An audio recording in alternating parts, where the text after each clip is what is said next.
There's a part of you that exists in the silence, in the unlit corners of your mind, where the stories you tell about yourself crumble. You've felt it.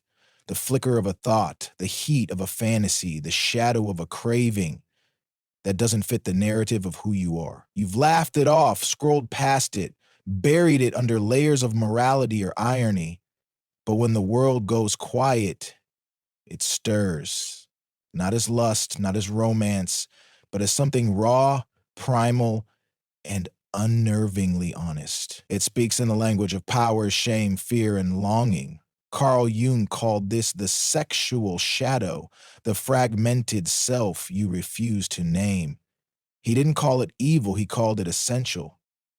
Because what you deny doesn't vanish. It festers, it grows, and one day it demands to be seen. Your sexual shadow isn't just about sex. It's about every impulse, memory, and desire branded as wrong by the world you grew up in. It's the thrill of control you're ashamed to crave, the vulnerability you armor with detachment, the fantasy you'd never confess to a lover. It's the part of you that learned early on to split itself off to survive. When a child's curiosity about their body is met with scolding, when a teenager's crush is mocked as dirty, when an adult's desires are labeled too much or not enough, the psyche does what it must. It hides. It walls off the unsafe parts, creating a shadow realm where exiled desires smolder. Jung warned that this fragmentation isn't passive, it's an act of self-preservation, one that eventually turns against you. Think of the last time desire caught you off guard. Maybe it was a dream that left you sweating and speechless. Maybe it was a surge of jealousy towards someone who embodied a freedom you've never allowed yourself. Maybe it was a relationship where you played a role, dominator, martyr, performer, without knowing why. These aren't random glitches. They're messages from the shadow trying to bridge the gap between who you are and who you've pretended to be. The sexual shadow isn't a monster. It's a disowned child pounding on the door of your consciousness, begging to be let in. But we're taught to fear this child. Religion calls it sin. Therapy pathologizes it. Pop culture reduces it to a punchline or a porn category. Society offers two options, repress or indulge, morality or hedonism. But Jung saw a third path: integration. Not acting out every impulse, not sterilizing your desires, but bringing them into the light of awareness. Because repressed energy it warps, it leaks. It becomes the boyfriend who can't stay faithful but can't leave, the wife who fantasizes about strangers during sex, the person who sabotages intimacy the moment it feels real. It becomes the shame that follows you like a ghost, the numbness that creeps into your relationships, the secret belief that you're unworthy of love. The sexual shadow thrives in silence. It's the reason you can't look your partner in the eye after a fight, the reason you've stayed in relationships that felt like emotional tombs, the reason you've chased strangers on apps, not for connection, but to momentarily outrun the void inside. You tell yourself it's about lust, but Jung would say it's about grief.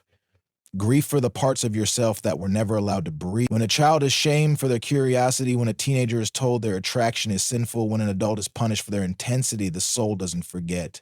It stores those wounds in the shadow where they fuse with primal instincts, becoming something darker, hungrier, and more volatile. This is why Jung insisted that the shadow isn't a flaw, it's a symptom. A symptom of a psyche forced to fracture itself to fit into a world that fears raw humanity. Your sexual shadow isn't proof you're broken. It's proof you've been divided. Divided by parents who couldn't handle your authenticity, by a culture that commodifies desire while punishing its depth, by a spirituality that equates purity with disconnection. The shadow isn't your enemy. It's your exiled self, screaming to be acknowledged. But how do you acknowledge something you've spent a lifetime running from? It starts with a single, terrifying question: what have I buried? Not in the abstract, but in the visceral, Live truth of your body. The answer won't come in words. It'll come as a knot in your stomach when someone touches you a certain way, as a flash of rage when a lover mirrors a desire you've disowned, as a fantasy that feels too taboo to name. These are clues, fragments of a map leading back to your wholeness. Jungian psychology teaches that the shadow speaks in symbols. It uses dreams, projections, and irrational reactions to bypass the ego's defenses. For example, if you're repulsed by someone's overt sexuality, ask, what part of me have I judged in them? If you're obsessed with a person who embodies dominance, ask, where have I surrendered my power? The shadow doesn't communicate in straight lines. It speaks through the people who trigger you, the desires that confuse you, the guilt that follows pleasure.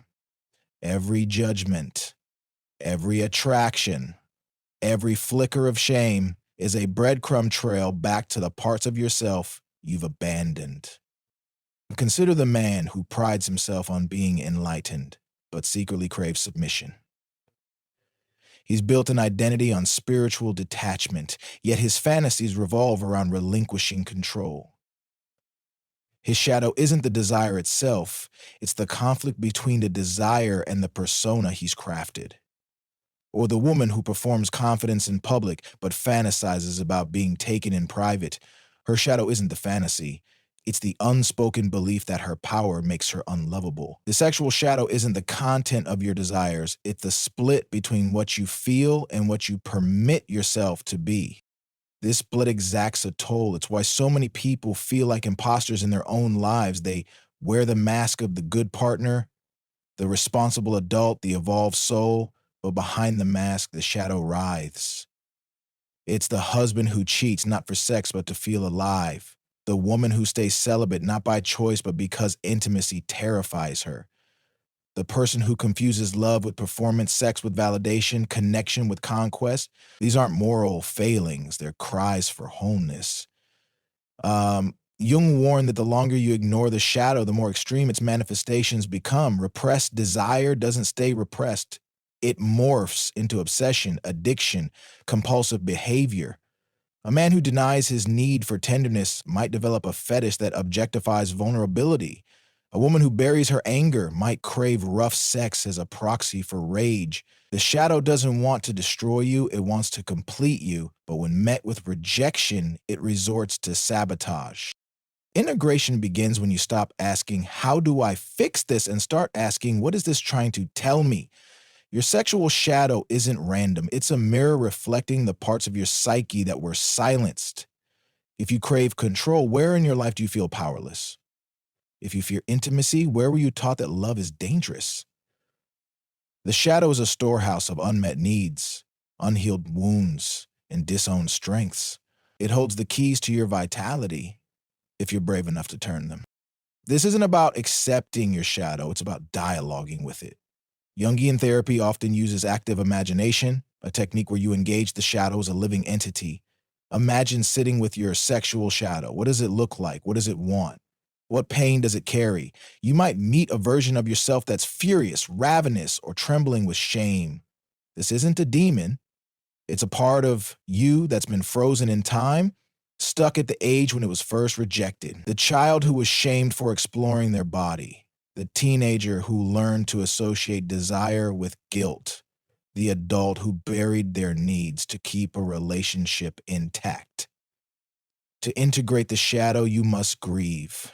Grieve the years spent at war with yourself. Grieve the relationships ruined by projections. Grieve the life force you've wasted in suppression. This grief isn't a setback. It's liberation.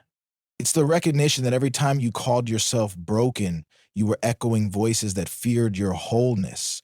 Your sexual shadow isn't a mistake. It's a roadmap. But society doesn't want you whole. It profits from your fragmentation. A divided self is easier to manipulate, to sell diets, pills, porn, and spirituality that promises to fix you. The sexual shadow, when left unexamined, becomes a goldmine for consumerism.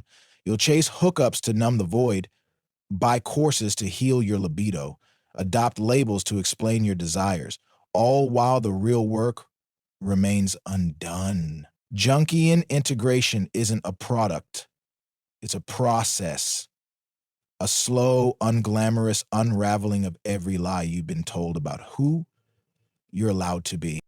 The journey is treacherous. You'll confront memories you've gaslit yourself into forgetting. You'll feel desires that clash with your self-perception. You'll face the terrifying truth that much of your life has been a performance. But on the other side of this confrontation is something radical: choice. When you integrate the shadow, you're no longer enslaved by compulsion or frozen by shame. You can desire without being consumed. You can love without losing yourself. You can touch and be touched without disappearing. Jung said, "The shadow is the greatest teacher a person can have, but first, you must meet it."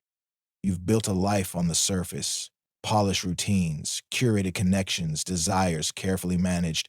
Yet beneath this performance, something rots, a hollowness, a voice whispering, "This isn't you." Carl Jung called this the price of disconnection, the burial of life itself when you split into acceptable and unacceptable. The sexual shadow isn't a flaw, but the unlit fuse of creativity and passion, ignored at the cost of wandering half alive. Most mistake it for a problem to solve, pathologizing desires or spiritualizing transcendence. But Jung warned this is repression rebranded. True healing comes not from rising above, but descending into contradictions. Messy, raw, unresolved. Wholeness isn't perfection, but the union of opposites. Light and dark, desire and restraint, power and surrender. Society resists this union. Religion splits spirit from flesh. Capitalism commodifies longing. Therapy medicates shadows as symptoms. The shadow rebels regardless. Healed people crave toxicity. Feminists fantasize submission. The devout wrestle sin. It speaks in raw truth, indifferent to morals or politics. Its roots stretch beyond personal trauma into collective myths, essential wounds, the repressed sexuality of grandmothers, silenced rage of fathers. Archetypes like the innocent, rebel, victim, and sovereign emerge as fragments of this inheritance. Integration begins not with battle but dialogue, asking the rebel, "What freedom do you seek?" The victim, "What are you protecting?" The shadow seeks collaboration, not control. Yet this demands courage, facing projections, like the man judging promiscuous women, confronting his own desire, the woman shaming weakness, meeting her exiled vulnerability. Every "I'm nothing like that" feeds the darkness. Jungian alchemy turns shame to curiosity, repression to awareness, cycling through old triggers to distinguish acting out from acknowledging. In relationships, fractures emerge not from lack of love, but presence, performing roles while the true self watches. Sex as transaction, conflicts as power struggles. The shadow thrives here, cheating to feel real, settling for emotional hospice. Partners mirror disowned parts, the bad boy carrying wildness, the manic pixie holding joy, invitations to reclaim lost selves. Integration destabilizes, forcing confrontation with inner voids. Many retreat, blaming partners or numbing out. But Jung demands loving from wholeness, not lack. The reward is embodiment, pleasure without guilt, connection without loss, sexuality as sacred dialogue. Society resists, wholeness can't be sold or controlled, threatening systems built on fragmentation. The path isn't linear, forgive years of hiding, fractured bonds, protective lies. The shadow seeks witness, not permission. Seen, its monstrous parts become messengers, cravings, compasses. Jung said it wants to live with you, dancing with light, not devouring it. To converse with it is to learn your depths. Wholeness isn't sainthood, but raw, radiant humanity. Your shadow isn't a curse, it's a birthright. Come